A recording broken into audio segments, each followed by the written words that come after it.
열린시장 작전타임 시간입니다. 토마토 투자 자문과 함께 작전타임 시간 가져보겠습니다. 유성치 운용력과 함께 하겠습니다. 안녕하세요. 네, 반갑습니다. 안녕하세요. 네, 지금 미국발 어쨌든 이슈에 플라스콘의 움직임이 좀 나타나고 있는데요. 오늘 작전 어떻게 세워봐야 될까요? 시장 자체는 제 판단에서는 계속 등락을 거듭할 것 같아요. 그래서 오늘장 작전명은 제가 이렇게 한번 정해봤습니다. 4분기 박스권 전략을 구사하라. 네, 4분기 박스권 전략을 구사하라. 네. 이제 지난 실적보다는 이제 4분기의 움직임에 대해서 이제 예상을 하시는 것 같은데, 이 박스권 움직임이 여전히 비슷한 움직임이 나타날 것이다라는 그 시각이신데요. 좀 풀어서 설명을 해주세요. 일단 제가 판단했을 때 시장이 이제 본격적으로 반등을 하려면 몇 가지 조건들이 필요한데요. 일단은 제가 조금 이따 밑세는 설명을 드리겠지만 유동성 부분, 그리고 성장성 부분, 그런 부분에서 또 시장이 살아날 수 있는 신호 자체가 유가의 반등입니다. 그래서 그런 부분들이 살아나기 전까지는 시장은 4분기 어닝 시즌 자체도 실적 자체가 크게 좋지는 않거든요. 그렇기 때문에 지수 자체는 아마 박스권에 갇혀져 있을 가능성이 높고요. 그런 가운데 아마도 실적이 좋은 종목들 위주로 종목별 장세가 펼쳐질 것으로 예상을 하기 때문에 그렇게 정해봤습니다. 네. 자, 그러면 이 미션을 수행하기 위해서, 이 작전을 수행하기 위해서 봐야 되는 그 미션들 좀 하나하나 점검을 해봐야 될 텐데 어떤 점들을 좀 볼까요? 일단 미션, 그러니까 반등의 조건에는 몇 가지가 있는데요. 가장 중요한 것이 돈의 흐름입니다. 그래서 첫 번째는 유동성에 대한 점검을 좀 해봐야 될 것 같고요. 두 번째는 성장성에 대한 의문이 계속되게 되면은 시장 자체가 추세적인 상승을 가기 힘들거든요. 그 부분에 대해서 한번 같이 살펴보도록 하고, 그리고 그런 신호들이 유가로 나타나는 것이거든요. 그래서 상품 시장, 특히 유가의 반등이 나타나는 시점이 전환의 시점으로 보고 있고, 그런 관점에서 언제쯤 터닝할 수 있는지에 대해서도 한번 같이 고민해 볼 필요가 있어 보입니다. 네. 그 세 가지가 다 이렇게 맞물려서 봐야 되는 그 이슈들이네요. 네네. 자, 첫 번째 유동성에 대한 점검을 말씀해 주셨는데요. 네. 좀 표를 좀 준비를 하셨나요? 네네. 표로 하나 보시면서 제가 말씀을 좀 드려보면, 지금 가장 우려하는 게 뭐냐면, 미국 연준에서 이제 그 양적 완화는 이미 이제 중단을 했고요. 미 금리 인상을 통해서 시중에 뿌려놓았던 자금들이 이제 거두들이게 됐을 때 그 충격에 대해서 우려를 많이 하는 것이고요. 최근에 선진국 증시가 상당히 변동성이 심하게 전개되는 이유도 그런 부분에 있다고 판단이 됩니다. 그래서 이 도표를 보시면 아시다시피 점선 이유가 이제 앞으로의 행보인데요. FRB는 지금 자산 자체가 그동안은 상당한 자산을 매입을 해왔습니다. 그러므로서 시중에 돈을 풀어왔었는데요. 점선 이후로 이제 오른쪽을 보시면은 행보 또는 오히려 빠질 가능성을 배제할 수 없는 상태거든요.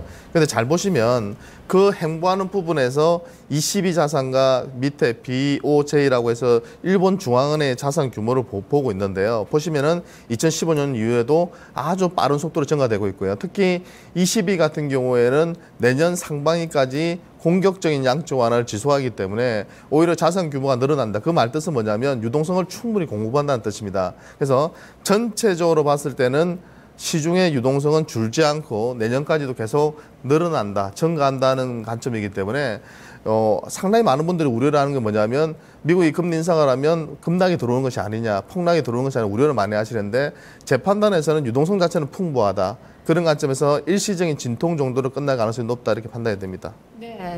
진통 과정이 좀 나타나긴 하겠지만 여전히 증시의 그 환경은 괜찮다라는 그 말씀이신데, 성장성에 대한 의문도 해소가 되고 있다라는 그 관점에서의 그 미션이에요. 두 번째 미션 좀 살펴볼까요? 성장성에 대한 부분은 바로 해소되기는 좀 어려울 것 같고요.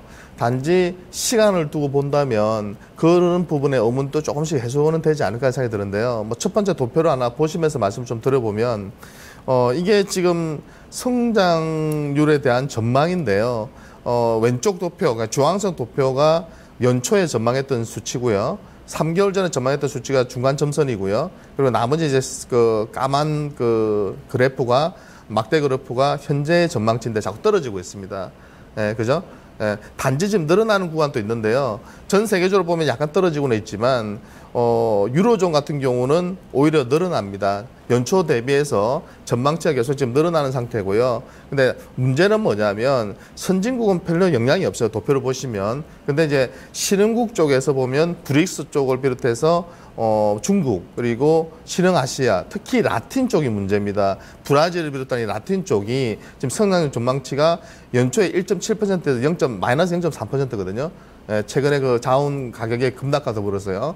이런 점에서 볼 때는 선진국 증시는 제 판단에서는 그다지 큰 영향이 없다고 보시면 될 것 같고요. 단지 중국의 둔화와 더불어서 라틴을 비롯한 러시아나 이런 브릭스나 라틴 쪽 시장의 급락이 시장에 부담을 주고 있는데요. 이런 부분에 대해서 또 두 번째 도표를 하나 보여드리면서 좀 설명을 들어보면, 그죠? 문제는 지금 이런 신흥국들의 경기 둔화가 기업들의 EPS 둔화로 나타나고 있고요. 빨간색이 EPS거든요. 주당 순이익인데 네. 상당히 빠른 속도 줄고 있죠. 그런데 신흥국의 경제 성장률이 2015년까지 빠지다가 적어도 내년 상반기부터는 제한적이나마 전가세로 지금 전환될 것이라는 그런 그 전망치들이 나오고 있고요. 실제로도 유가가 추가적인 급락보다는 좀 진정되는 태세. 중국 같은 경우도 성장률 둔화가 내년 상반기까지 진행이 되겠지만 그래도 그 하락폭이 둔화될 가능성에 우리가 조금 더 무게를 둬야 된다. 그런 관점에서 성장률 문제는 시간이 해결해 줄 것 같고요. 올해 안에 힘들 것 같고 내년 상반기 중으로 저는 턴어라운드 할 걸로 판단하고 있습니다. 네, 좀 길게 보자라는 그 관점이시고 제 세 번째가 유가의 반등이에요. 유가가 지금 한 45달러 선에서의 움직임이 나오고 있는데요. 추가적으로 이쪽을 좀 바라볼 수 있을까요? 일단 유가도 제 생각에는 지금 40달러 선에서 45달러 선 이 정도에서 지금 왔다 갔다 하고 있는 것 같은데요. 급락에 대한 우려가 아직도 남아 있는 것 같습니다. 도표를 보시면서 말씀을 좀 드려보면은 원유 생산량 증가율이 이제 내년도에는요 0.3% 정도로 큰 폭으로 둔화가 됩니다. 뭐 오펙 같은 경우에는 여전히 조금 0.9% 정도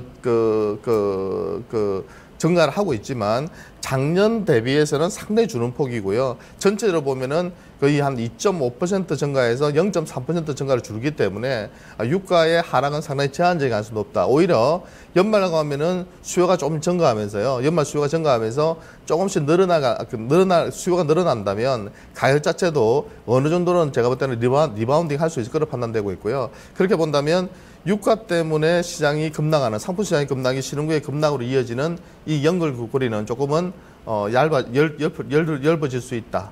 이렇게 판단이 됩니다. 네. 자, 이렇게 미션 세 가지를 좀 살펴봤는데 그렇다면 이제 4분기죠. 4분기 박스권 움직임을 예상을 하셨는데 전략은 어떻게 세워봐야 되는 거죠? 일단 아까 말씀드린 것처럼 시장이 본격적으로 반응하려면 시간이 좀 걸릴 것으로 판단되기 때문에 당분간은 약간 박스권 한 1850에서 저는 2030선 요 사이가 제가 볼 때 조금 넓게 보면 이 정도고요. 한 1900에서 한 2000포인트 정도에서 왔다 갔다 하는 흐름이 당분간은 반복될 걸로 보이고요. 3분기 이제 어닝시즌에 돌입했기 때문에 가장 첫 번째는 역시 실적주입니다. 실적이 좋은 기업 위주로 관심을 두시고 또 찬바람이 불기 시작하면 배당주에 대한 관심도 두셔야 될 것 같고요. 그리고 경기 방어주 쪽에서도 역시 추세적으로 실적이 좋아지는 소비재 쪽 기업들도 좋거든요. 네. 그런 쪽도 관심을 좀 두시기 바랍니다. 실적주, 배당주, 경기 방어주 쪽으로 관심을 갖자. 그렇다면 레이더망에 걸리는 그 종목은 뭐 이런 것들을 뭐 포함한 종목일 텐데 어떤 종목이죠? 일단 네이버를 안 뽑아봤는데요. 그동안 상당히 부진한 움직임을 보여줬지만 최근 주가 자체가 재차 50만 원대를 돌파하고 있고요. 50만 중반대까지 어느새 올라왔습니다.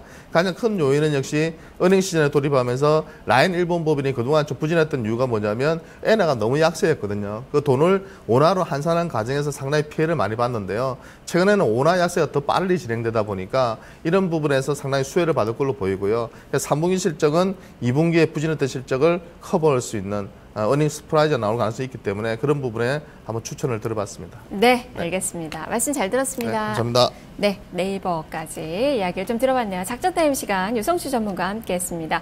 자, 지금 시장은 1% 정도의 플러스권 상승폭을 키우면서 장중 고가를 만들어내고 있는 그 상황입니다. 자, 그래도 여전히 뭐 종목에 대한 관심 많으시죠? 12시 증시타파 시간에 여러분의 그 종목 고민을 해결해 드리는데요. 가지고 계신 모든 종목을 다 진단해 드리는 포트폴리오 진단 시간입니다. 지금 전화 접수 받고 있습니다. 서울전화 02-2128-3388번, 2128-3388번 이용하셔서 지금 포트폴리오 진단 신청하시면 또 12시에 진단 받아보실 수 있으니까요. 많은 참여 부탁드리겠습니다. 자, 오늘 장 남은 시간도 성공 투자하시고요. 저는 내일 이 시간에 다시 찾아뵙겠습니다. 시청해주신 여러분 고맙습니다.